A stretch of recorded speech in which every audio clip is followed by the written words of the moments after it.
Halo adik-adik, apa kabar? Ketemu lagi dengan saya. Saya berharap kabarmu baik-baik saja, tetap sehat, tetap semangat, dan ikuti pelajaran kali ini dengan ceria. Hari ini kita akan belajar masih pada tema 1, subtema 2, pembelajaran yang keempat. Tujuan pembelajaran kali ini diharapkan adik-adik dapat mengidentifikasi kenampakan alam buatan dan kenampakan alam dengan percaya diri. Yang kedua, pada pembelajaran kali ini diharapkan juga adik-adik dapat menyebutkan kondisi geografis masing-masing pulau besar di Indonesia dengan percaya diri. Yang ketiga, adik-adik dapat memahami kondisi iklim Indonesia dengan peduli. Yang keempat, adik-adik dapat mengidentifikasi keragaman flora dan fauna di Indonesia dengan bertanggung jawab. Yang kelima, adik-adik dapat mengidentifikasi perilaku yang sesuai dan tidak sesuai dengan nilai-nilai Pancasila dengan peduli. Yang keenam, adik-adik dapat menemukan ide pokok bacaan dengan tanggung jawab. Baik, mari kita mulai saja pembelajaran kali ini. Kenampakan alam pada bentang alam Indonesia merupakan salah satu yang terlengkap di dunia. Kenampakan alam itu meliputi laut, pantai, dataran rendah, lembah subur, padang rumput, sungai, danau, bukit, pegunungan, hingga gunung. Lalu, kenampakan alam yang seperti apakah yang ada di wilayah tempat tinggalmu? Kenampakan alam itu apa sih sebenarnya? Kenampakan alam adalah segala sesuatu yang terlihat di bumi. Kenampakan alam dibagi menjadi dua ya. Kenampakan alam alami dan kenampakan alam buatan. Sekarang kita lihat kenampakan alam alami itu bagaimana? Segala sesuatu yang terjadi secara alami yang disebabkan oleh peristiwa alam tanpa ikut campur tangan manusia. Contohnya gunung, sungai, laut, danau, dan lain-lain. Sedangkan kenampakan alam buatan yaitu kenampakan alam atau lingkungan yang merupakan buatan manusia. Contohnya sawah, kebun, jembatan, jalan raya, perumahan, lapangan, dan lain-lain. Nah, kenampakan alam di Indonesia ini termasuk kenampakan alam yang lengkap ya. Semua ada di Indonesia.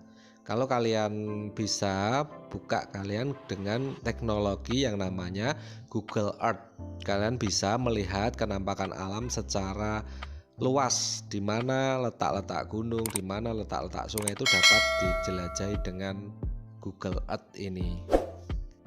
Di Indonesia, tiap wilayah itu berbeda-beda kenampakan alamnya. Mari kita lihat lebih dekat. Kita mulai dari Pulau Sumatera. Ada apa saja di Pulau Sumatera? Kita lihat yuk. Ada Gunung Leuser. Kedua ada Gunung Kerinci. Ada Lembah Harau. Itu tadi gunung. Sekarang sungai. Ada Sungai Musi, Sungai Batanghari, ada Sungai Asahan. Dan ada juga Pantai Tanjung Tinggi. Itu tadi hanya contoh beberapa ya adik-adik. Sebenarnya masih banyak lagi yang belum disebutkan. Berikutnya ada Pulau Jawa. Pulau Jawa ada Gunung Slamet, Gunung Merapi, Gunung Semeru. Ada juga Sungai Citarum dan Sungai Bengawan Solo. Oh ya, gunungnya satu lagi yang terkenal yaitu Gunung Merbabu. Kemudian ada Pulau Kalimantan, disebut juga Pulau Borneo. Ada Sungai Kapuas, Gunung Bukit Raya, Bukit Kelam, Pantai Derawan. Sebagian besar Pulau Kalimantan ini didominasi oleh hutan, yaitu hutan dengan jenis hutan hujan tropis. Kemudian di Sulawesi ada Gunung Latimojang, Gunung Lokon, Lembah Rama, Pantai Losari. Sungainya ada Sungai Malili, Sungai Poso. Kemudian ada di Pulau Bali dan Nusa Tenggara. Ini dijadikan satu karena berdekatan ya adik-adik. Penampakan alamnya ada Gunung Agung, Gunung Batur, ini di Bali, Gunung Rinjani di Nusa Tenggara, Pantai Lombok di Nusa Tenggara, Pantai Nusa Penida itu di Bali, Sungai Badung itu di Bali. Pulau Papua sekarang ada Sungai Digul, Sungai Baliem, Gunung Jayawijaya, Lembah Baliem, Pantai Raja Ampat. Wah, ini terkenal sekali ya yang Raja Ampat ini. Dan kemudian ada Gunung Jayawijaya, ini juga sangat terkenal. Ini satu-satunya gunung di Indonesia yang terdapat salju. Dan ini gunung yang tertinggi di Indonesia. Indonesia berada pada iklim yang tropis.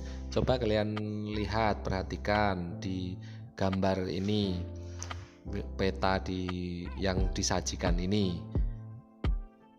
Iklim di Indonesia secara umum dibagi menjadi dua, yaitu iklim laut dan iklim panas. Iklim laut terjadi karena Indonesia memiliki wilayah laut yang luas. Sedangkan iklim panas terjadi karena Indonesia berada di daerah tropis dan Indonesia dilalui oleh garis khatulistiwa. Ciri-ciri iklim tropis yaitu yang pertama, suhu rata-rata sekitar 27 derajat Celcius. Yang kedua, cirinya yaitu lama siang dan malam hampir sama, yaitu 12 jam. Indonesia kaya akan flora dan fauna. Flora itu maksudnya tumbuhan dan fauna itu adalah hewan. Kenapa? Banyak faktor yang menyebabkan beragamnya tumbuhan dan hewan di Indonesia. Seperti iklim ya. Iklim memiliki peranan penting bagi persebaran flora dan fauna di setiap daerah. Jadi di setiap daerah itu flora dan fauna itu berbeda-beda. Persebaran flora di Indonesia itu dibagi menjadi dua, yaitu Indo-Malayan dan Indo-Australian.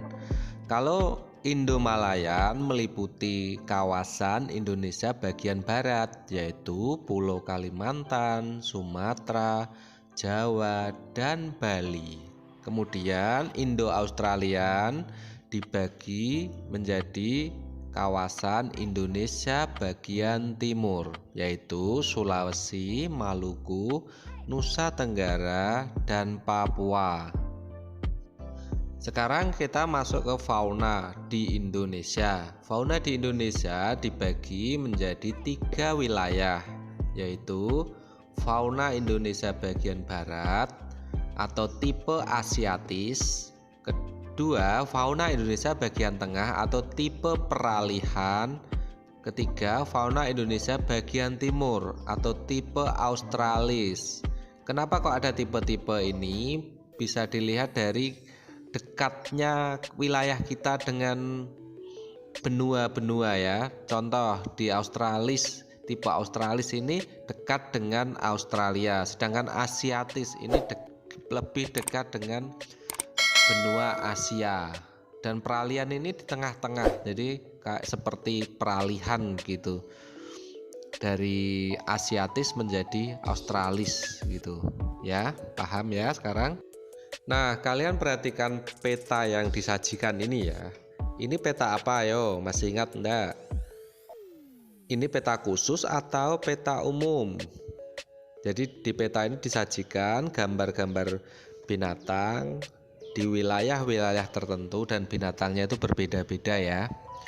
Nah, ini adalah peta khusus ya, khusus persebaran fauna di Indonesia berdasarkan garis wilayahnya. Dibagi menjadi 3 tadi ya, tipe Asiatis, tipe peralihan, tipe Australis. Bisa dilihat di situ binatang apa saja yang ada di wilayah-wilayah itu, pastinya berbeda. Jadi, iklim, kenampakan alam, serta kekayaan flora dan fauna yang dimiliki bangsa Indonesia harus dimanfaatkan secara bertanggung jawab. Tidak boleh secara sembarangan ya, karena ini menyangkut kelestarian, menyangkut tanggung jawab kita kepada Tuhan Yang Maha Esa. Bagaimana kita mengelola alam lingkungan yang sudah dianugerahkan Tuhan kepada kita ya adik-adik. Kemudian kita harus mengembangkan sikap dan perilaku yang baik sesuai dengan nilai-nilai luhur Pancasila dalam memanfaatkan potensi kekayaan alam Indonesia maupun pada saat melakukan interaksi. Interaksi itu hubungan ya dengan alam ini. Nah, nilai luhur Pancasila itu apa saja sih isinya? Dan luhur itu apa sih? Luhur itu baik ya, luhur itu mulia. Apa saja? Sila yang pertama yaitu berisi tentang hubungan masyarakat Indonesia dengan Tuhan Yang Maha Esa. Yang kedua, bermakna hubungan antar manusia merupakan hubungan yang sama derajatnya, harus saling menghormati ini ya. Ketiga, memiliki nilai kebangsaan dalam masyarakat Indonesia yang bersatu. Keempat, mendorong tercapainya tujuan persatuan dengan musyawarah dalam menyelesaikan masalah. Jadi kalau ada masalah harus dimusyawarahkan, tidak boleh dengan kekerasan. Berikutnya, kelima, bermakna bahwa setiap warga negara perlu berupaya mewujudkan keadilan sosial dalam masyarakat. Jadi dalam hidup di masyarakat itu harus adil ya. Tidak boleh mementingkan kepentingannya sendiri. Begitu. Nah, kita udah selesai di pembelajaran kali ini. Semoga adik-adik paham, semoga videonya bermanfaat. Jika kalian memiliki pertanyaan, bisa dituliskan di komentar di bawah ini ya. Tetap semangat belajarnya, tetap sehat, tetap ceria. Sampai jumpa lagi adik-adik.